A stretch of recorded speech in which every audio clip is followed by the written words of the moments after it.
Twongeye kubasuhuza nshuti bene data, Imana ibahe umugisha kandi ibishimire. Twongeye kugaruka kuri wa mwanya rero w'ibiganiro hano kuri channel y'ivugabutumwa Umunaziri @2020. Reba ko wakoze subscribe, aho handitse subscribe ukozeho urutoki gusa ufungura inzogera. Subscribe urakozaho urutoki ufungura inzogera. Inzogera niyifunguka uzajya ukurikirana ibiganiro byacu uko tuzaba tubishyiraho buri munsi. Rero tunashimira n'abakoze like ndetse tunashimira n'abakomeje kudutera inkunga y'ibitekerezo ndetse n'abakomeje kudukurikirana. Imana ibahe umugisha. Rero twongeye twagarutse cyane nk'uko bisanzwe muri kumwe nanjye Nsengumuremyi Siridiyo. Ndabasuhuza cyane aho muherereye hose, abari ku migabane itandukanye, abari mu gihugu cy'u Rwanda by'umwihariko ndabasuhuza cyane. Rero tugiye kongera nanone tubagezeho ijambo ry'Imana cyangwa se twamamaze ku bijyanye n'igitaramo cya Ambassadors Choir of Christ. Bafite igitaramo ku itariki 30 z'ukwezi kwa munani muri BK Arena. Rero muratumiwe cyane. Baririmbye indirimbo zitandukanye cyane, baririmbye indirimbo ibyunyuramo biruhije, baririmbye indirimbo nyinshi cyane zabakoze ku mutima. Rero uko iminsi izagenda yiyongera tuzajya tujya tuba updatinga, tubaha amakuru. Rero turabashima cyane kandi twizera ko muzitabira icyo gitaramo kuko tuzagira igihe cyo kukivugaho ku buryo burambuye, ariko mu gihe tutarabona uko tukivuga uburyo burambuye turacyaganira namwe mu mwanya w'ijambo ry'Imana ndetse n'ubuhamya. Rero turanabashima cyane. Hari abantu benshi bambwiye ngo njye mvuga nimero yanjye kugira ngo iyo nayanditseho hasi hari igihe batayibona cyangwa se ntibite kuyireba. Nimero yanjye nkoresha kuri WhatsApp, wampa ibitekerezo, nawe wamvugisha niba ufite ikiganiro cyangwa se ubuhamya ushaka uzatanga, wanyandike kuri WhatsApp gusa kuko akenshi kuyitaba ntabwo bikunda, ntabwo nkunze kuyitaba. Ni 0728501553. Reka tuhe dusengera kugira ngo twumve icyo Umwuka Wera aduha muri aka kanya. Mana, mu izina rya Yesu Kristo, uri Imana nziza, uri Imana itunganye, urera kandi urakomeye. Uwiteka Mwami nyir'icyubahiro, twongeye guca bugufi imbere yawe Mwami. Kuba turiho ni ku bwawe si ku bwacu. Uwiteka Mwami nyir'icyubahiro, ingingo zacu zaremewe kukuramya no kuguhimbaza. Reka Uwiteka Mwami mwiza, ibyo ugiye kuvuga ntaba ari njye uvuga, ahubwo Uwiteka Mwami nyir'icyubahiro umbere umuyobozi, kuko abayoborwa n'umwuka wawe nibo bana bawe. Urakoze Data nyir'icyubahiro, tugusenze twizeye mu izina ryawe ryera, amen. Twongeye kubasuhuza. Rero reka turebe ijambo ry'Imana hano, tuganire mwanya mutoya cyane utarambiranye. Tugiye kwiga ijambo rivuga hejuru yo gusigwa amavuta y'Umwuka Wera. Turi burebe gusigwa icyo ari cyo, gusigwa amavuta y'umwuka, apana amavuta y'umubiri. Hari amavuta y'umubiri hakaba n'amavuta y'umwuka. Kuko njye numva abantu bavuga ngo uri mu mavuta. Rero umuntu agira uburyo asigwa aya mavuta. Umuntu agira uburyo yambara izi mbaraga z'umwuka. Umuntu agira uburyo asigwa n'aya mavuta y'Umwuka Wera.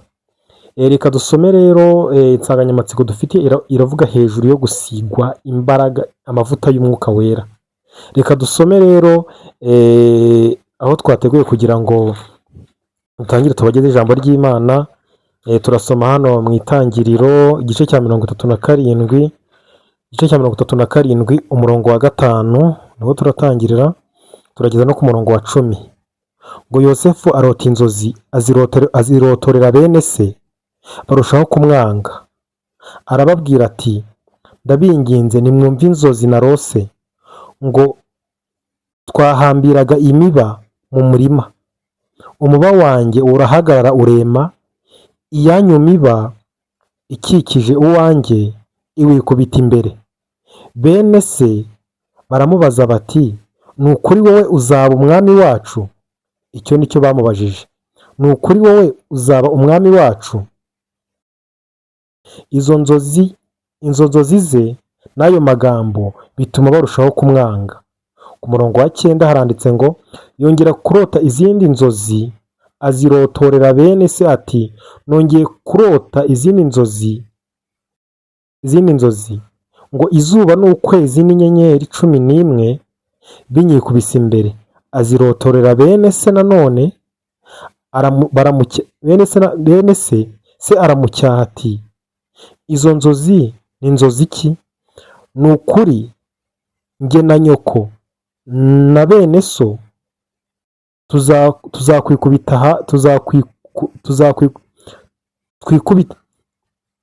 twikubite hasi imbere yawe.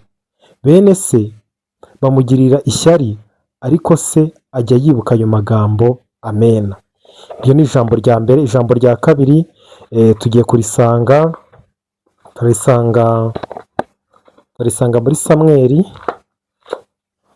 Ijambo rya kabiri turisanga muri Samweli, ariko tugiye kuganira hejuru yo gusigwa n'umwuka. Umwuka wera rero arasiga, kandi umwuka niwe mbaraga. Ntabwo rero umwuka w'Imana iyo asize, ntabwo agusiga amavuta agaragarira ibiganza, ahubwo agusiga amavuta y'umwuka, nk'uko twavuzeho hejuru.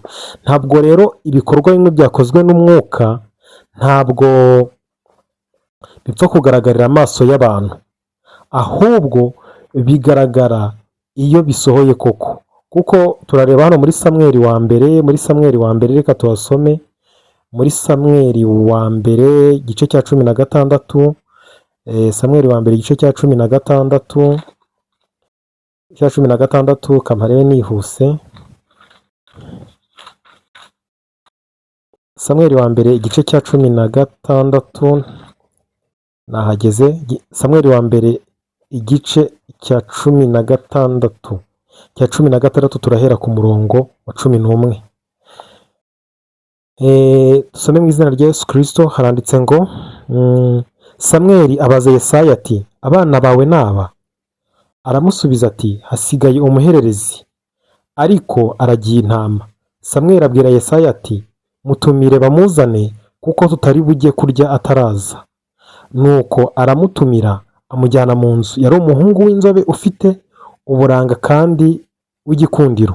Uwiteka aravuga ati, haguruka umusukeho amavuta, niwe uwo. Samweli aherako yenda ihembe ry'amavuta, ayamusukiraho imbere ya bakuru be, uhereye mu mwuka w'Uwiteka akajya aza kuri Dawidi cyane. Nuko Samweli arahaguruka asubira i Rama. Amen. Tugiye kuganira kuri aya magambo aho gake twitonze. Turaganira kuri aba bagabo babiri, uko bagiye basigwa amavuta n'uburyo bambaye imbaraga. Uyu Yosefu arota abona inzozi, yabonye inzozi z'umwuka, ntabwo ari inzozi zisanzwe ngo nabyutse ndarota gusa. Bibiliya igaragaza ko abantu benshi Imana ivugana nabo mu nzozi, nubwo mutajya mubyitaho, ariko Imana ivugana namwe mu nzozi. Ahubwo ni ukutamenya niba inzozi warose ari iz'Imana cyangwa ari iz'umuruho. Nicyo kibazo tugira. Ariko nta muntu n'umwe utumva ijwi ry'Imana, ahubwo biterwa wowe nuko utarisobanukiwe.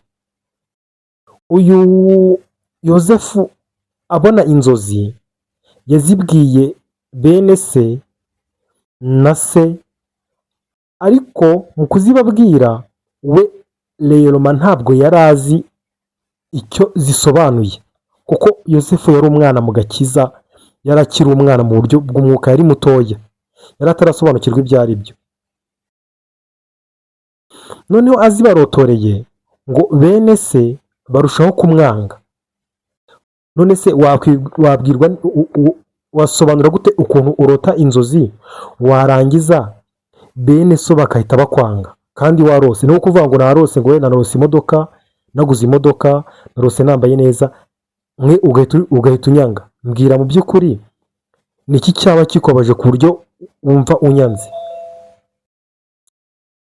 Rero muri ibi bihe akenshi iyo tubona izi nzozi cyangwa amayerekwa y'umwuka, akenshi na kenshi nicyo bishatse gusobanura ko hari abantu bamwe na bamwe baba batabyishimiye. Nicyo bishatse gusobanura. Bishatse kuvuga ko niba ubonye ikintu mu buryo bw'umwuka, hari aho ugomba kukibariza cyangwa se hari aho ugomba kubisengera kugira ngo usobanukirwe icyo ari cyo, aho kugira ngo wihutire kubibwira umuntu. Iryo naryo ni isomo, ariko kubera ko Yosefu isezerano yari afitanye n'Imana cyangwa se n'uyu mwuka wamubonekeye mu nzozi, kwari ukugeragezwa kugira ngo agere ku ntebe Imana yamuteguriye. Kwari ukugeragezwa ngo yarabasobanurira, ababwira inzozi, arababwira ati nabonye imiba yanyu inzengurutse, iyanyu irahanuka yikubita hasi imbere yanjye, uwanjye usigara uhagaze. Bene se babyumvishe baravuga ati uyu mwana ibyo ari byo byose azaba umwami. Ishyari riba rirazamutse, kuko ntibari bishimiye iryo ranka agiye kubona imbere yabo, ntibari baryishimiye, ariko Imana yari yabivuze. Nicyo kintu byari bisobanuye ko agiye kuba umwami. Ni ukuvuga ngo Yosefu asigwa cyangwa se yambara imbaraga z'Imana, yazambariye imbere ya bakuru be na bene se na nyina na se. Nicyo bishatse kuvuga. Yosefu yageragejwe ibigeragezo byinshi. Yosefu yanzwe bashatse kuzimya inyenyeri cyangwa isezerano Imana yari imubwiye yuko azaba umwami, barangiza bakamwikubita imbere. Urugendo rwe akimara kuvugana n'Imana rwese ruzamo intambara. Mujya mumenya impamvu umuntu avugana n'Imana agatinjira mu ntambara? Ni ugucurwa, ni ukwigishwa, kugira ngo ejo cyangwa ejo bundi azahagarare mu cyuho ahantu Imana izaba yamushyize. Yatangiye kubona intambara. Barumuna bakuru be baramujyana bamujugunya mu rwobo, ava mu rwobo baramugurisha, bamujyana Abamidiyani baramugura. Bamuguze Yosefu aragenda ajya muri gereza. Yosefu ageze muri gereza yagiye kwa Potifari. Agiye kwa Potifari, muka Potifari aramwifuza ngo baryamane, ariko Yosefu arinda icyaha mu isezerano. Avuye kwa Potifari baramufunze ngo ashatse kuryamana n'umugore we, ariko umugore yavuze, ahava ajya muri gereza. Yosefu yavuye muri gereza, ahavuye agiye gusobanura inzozi Farawo yarose. Yosefu arazamuka agera ku ntebe. Babandi bavuze ngo bamwise Karosi, bamwise amazina ngo nguyu Karosi aravuze, yarose. Dufite abantu hano bagenzi bacu b'abarokore cyangwa se b'abakozi b'Imana, bumva ngo umuntu yarose bakajya hariya bakabiseka. Bumva ngo umuntu avugana n'Imana bakajya hariya bagaseka. Icyo wakora cyose ntuzakuraho ijwi ry'Imana riri mu bantu, ntabwo uzarikuraho. Niyo mpamvu iyo uvuganye n'Imana kenshi ukabibwira nk'umuntu utajya wumva iryo jwi ry'Imana, aba yumva ari ibintu bitabaho, ariko ni ibintu bibaho. Niba Imana yaremye umunwa, ikarema amaso, ikarema amatwi, yo yananirwa kumva, yananirwa kubona, ntiyananirwa kuvuga. Abo bose bagiye bamwita amazina, nibo bamusanzeyo, baraza bavuguruza amagambo, baravuga bati twabonye umugabo ukomeye. Yosefu atangira kwitwa umugabo ukomeye. Kubera iki? Kubera ko basanze icyo Imana yavuze yaragiteguye. Reka turebe hano twasomye ku magambo muri Samweli wa mbere igice cya 16 umurongo wa 11 kugeza ku 13. Hano turahasanga umugabo Dawidi. Dawidi nawe ajya kugira amateka amwe na Yosefu, kuko ahantu bahuriye Dawidi yasigiwe amavuta imbere ya bakuru be. Bishatse kuvuga ngo si igitangaza kuba wibereye mu rugo uri umuhererezi cyangwa uri umuntu utavugishwa n'abantu, si igitangaza. Si igitangaza ko ibintu byose ubona bikwikubita imbere ukabona bidasobanutse. Si igitangaza ko waba ubana n'abantu bakakwanga. Si igitangaza, mbikubwiye ngo si igitangaza. Ahubwo menya ikirere cy'amavuta urimo ni ikihe.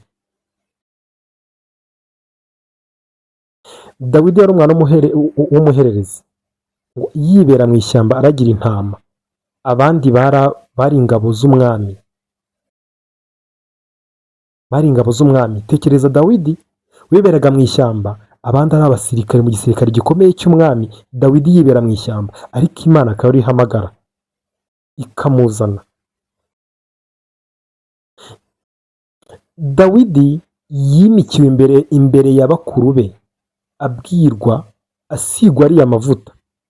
Imana yari irangije kumubereka ko azabamo umuntu ukomeye, ko azaba umwami.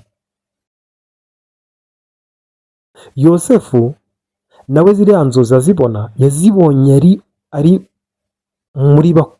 muri bene se. Aho hantu mwumva birajya gusa, muri bene se. Watandukanya gute uburyo Imana ihamagara? Kuko Imana ntireba ngo urahana. Ushobora kuba wibereye ahantu amateka ya kera wumva hari ibintu bikugose byinshi cyane, bigutwara imbaraga, ariko Imana ikaza muri izo ntege zawe nkeya. Imana yaje mu ntege ze nkeya. Mbibwire ko abakristo bamwe na bamwe tujya tugira ingeso yo kurebera abantu mu bihe. Ntuzongere kurebera umuntu mu gihe, kuko umuntu, uburebure bw'umuntu buzwi n'Imana. Njye numva abanyarwanda bavuga ngo umuntu ni muremure. Si muremure ku gihagararo, umuntu ni muremure kubera ko udashobora kubona ibye. Ntushobora kureba mu mutwe ngo umenye ibye, ariko Imana imuzi wese. Niyo mpamvu kurebera umuntu mu gihe, hari abantu bakibikora, kavuga ati runaka ubwo ari muri ibi ngibi byararangiye. Ntabwo byarangiye.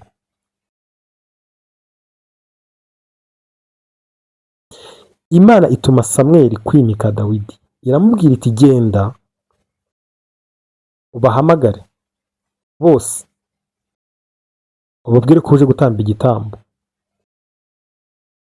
Nibamara kuza, wowe ndakwereka uwo unsikiraho amavuta.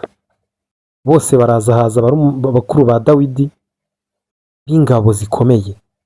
Samweli arabareba, agenda azana umwe umwe, aramubwira ngo, amwibeshya, aravuga ati uyu niwe Imana yatoranije. Amureba igihagararo, amureba indeshyo, amureba n'uburyo yari umusirikare mu ngabo z'umwami. Arabyitegereza, aravuga ati uyu nguyu niwe Imana igiye kwimika. Ariko Imana iramubwira iti ntumurebe igihagararo, namugaye, ntumurebe igihagararo, kuko njye ndeba nk'Imana, ntabwo ndeba uko abantu bareba. Arabahamagara bose, abagezeho Imana bose irabagaya. Bishatse kuvuga ngo Imana ntabwo ihamagara abakomeye mu buryo bw'umubiri, ahubwo ihamagara babandi boroheje, yarangiza ikabakomeza. Dawidi niko kuza, Samweli niko kubaza Yesaya, aramubaza se abana bawe bose naba? Kuko Imana yari imaze kubagaya bose, kuko si we yashakaga. Icya mbere Imana ishaka kuri Dawidi, yari yarambagije umutima wa Dawidi cyane, ibona umutima umeze nk'uko ishaka. Hari abantu muri mwe mufite imitima imeze nk'uko Imana ishaka, na n'ubu Imana iracyakora.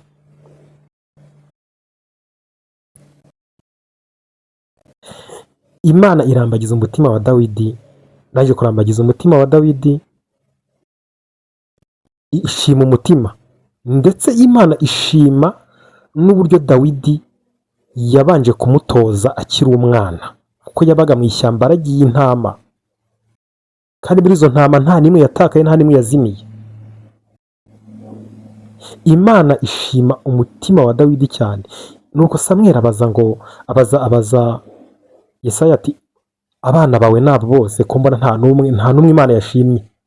Ese byashobora ko Imana yampamagara ikabura umwami ko yabimbwiye. Yesaya aritegereza aravuga se abahungu banjye ko ari abako aribo bakomeye, nibo ngabo z'umwami, nibo bakagombye kuvamo usigwa amavuta, nibo bakomeye mfite. Yesaya ibyo byose nawe yarebaga nk'umunyamubiri, ntabwo ari mu mwuka. Ariko inyuma aho hari undi muntu Imana yashimye, bo ntibamuha agaciro. Nibyo bizagutangaze kuba mu muryango warabuze agaciro, ariko Imana ikakwishimira umutima wawe. Ntibizagutangaze kubona wicara inyuma mu birori, ubona umwanya wa nyuma, cyangwa se ukabona ntubigiyemo ukabona bagutaye inyuma. Ibyo uzishime kubera ko uriho ikimenyetso cy'Imana gikomeye. Ikiza ni ukuzayoboza umwuka, ukamenya uburyo urwana iyo ntambara. Uko ndabizi mwese ntabwo dufite intuza kwihangana kungana, ariko umwuka arabidushoboza. Yesaya yateje aravuga ati mfite umwana w'umuhungu, ariko aragira intama, yibera mu ishyamba aragira intama. Ese uwo yavamo umwami? Yesaya aramubwira ati muhamagare. Nta n'umuntu uri burye n'umwe ujya ku meza ataraza, nawe nturya ataraza, nahagera murabona kurya. Dawidi ava mu ishyamba aza yitonze, akihagera yumva ijwi riramubwiye ngo haguruka ufate ihembe ryawe. Haleluya. Nurangiza umusukeho amavuta. Uwo niwe natoranije mu bana ba Yesaya, niwe ugiye kuba umwami. Ntuzigere ugira ikibazo ngo abantu ngo bakwanze. Iyo bakwanze se nta babyeyi muzi banga abana babo kandi barababyaye se? Nta babyeyi muzi bata abana babo bamwe bakabajugunya mu misarane?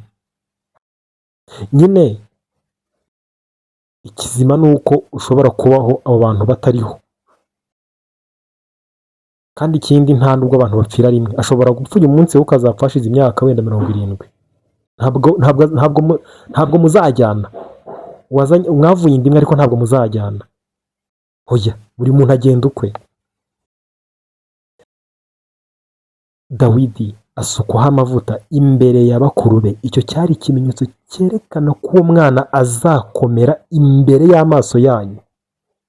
Wicika intege, wigira ikibazo aho uri hose. Ndabizi ibintu byose bavuze bibi cyane, bakubeshyera gufataho ijambo, ariko uzaba umuntu ukomeye.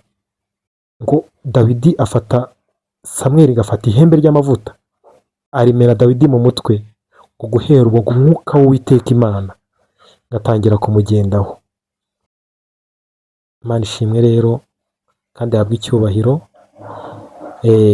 Imana ikomeze ibarinde kandi bakomeze. Uko niko umwuka wera asiga. Ntabwo dusigwa amavuta ayasanzwe. Umwuka wera arasiga akakugira undi muntu uwo ari we wose. Nubwo gusigwa rimwe na rimwe hari abantu nabonye bafata amavuta bakagusiga ku gahanga bakavuga ngo ubaye iki. Ntabwo bigira imbaraga nk'umwuka wakurambagije warangiza ugasigwa, ariko byabanje gukorerwa mu mwuka. Kadusenga rero kugira ngo Imana ikomeze ibane namwe, ndetse tunabifuriza gukomeza kugubwa neza, kandi Imana ikomeze ibane namwe. Iri jambo rigera aho ribakura kandi aho rigera naho ribageza. Data mu izina rya Yesu Kristo, uri Imana nziza cyane, uri Imana yo kwiringirwa. Tugisoza Uwiteka Mana nyiri icyubahiro wabanye natwe, turagushima rero Uwiteka Mana nziza. Reka ijambo twagejeje kuri bagenzi bacu aho bari hose rigira aho ribakura, rikomeza abababaye, rikomeza abari mu masezerano yawe. Twabonye Dawidi umuha kuba umwami yabaga mu ishyamba. Si igitangaza rero nawe mugenzi wanjye aho uri hose, isezerano ry'Imana rikuriho kandi riguhe gukomera, riguhe kwihangana, unyure mu bigeragezo, wige kubana nabyo kuko ari ryo shuri ufite. Nyuma y'ibyo Imana izigaragaza. Njye numva abarokore baririmba ngo inyuma ya zeru urakora, ariko nibyo kuko nta muntu wabivukanye byose, nta muntu wavukanye icyubahiro, ahubwo umuntu agera ku isi Imana ikamwambika icyubahiro n'ubudahangarwa kuri iyi si. Urakoze Data mwiza, tugusenze twize mu izina ryawe ryera. Amen.